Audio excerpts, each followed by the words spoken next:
How many people were in this Catherine Hall at that moment?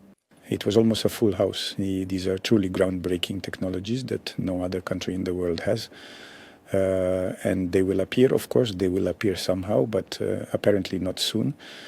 And of course, large teams of determined, talented, gifted people are needed who are capable of creating such breakthrough technologies.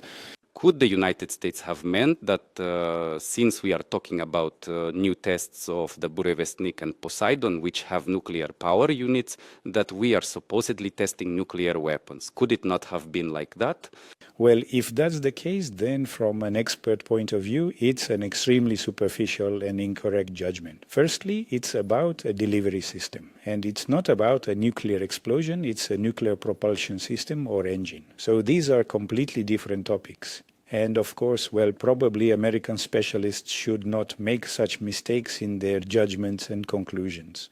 After a year of Trump, maybe this will sound very secondary, but often you can't understand at all what the current president of the United States means. Maybe he doesn't mean that at all. Maybe he's not writing about that, not talking about that. Look, in this case, we really need clarifications on what exactly was meant, because this is a very serious matter. And it really sounded unequivocal. The United States will be testing nuclear weapons in the very near future. Putin has repeatedly stated that Russia is committed to its obligations on the ban of nuclear testing, and we are not going to do this. But if another country does it, then we will be obliged to do it from the standpoint of maintaining parity, namely nuclear parity, which is probably the most important component for the global security architecture in our time. What exactly did the President of the United States mean? Well, we will try to understand. The main thing for us is that we perfectly understand what our President means, and he always does what he means. So what signal was Russia sending, if any, with this Security Council? The signal is as follows. We heard a statement from the President of the United States in which he said that Russia and China are conducting nuclear weapons tests, and B, that America will do the same very soon.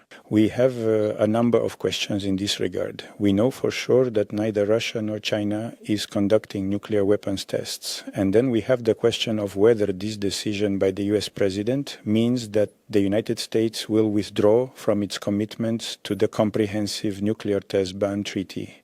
And do they really intend to conduct these nuclear tests? In this regard, following the discussion, the President instructed to investigate this issue within the framework of the Russian Security Council in an interdepartmental format and to conclude on the advisability or inadvisability of starting preparations for nuclear tests. So it is very simple here. The President did not give instructions to begin preparations. First, we need to understand if we need to do this. It must be a very serious, justified and well-considered decision. This is what our specialists will be working on now.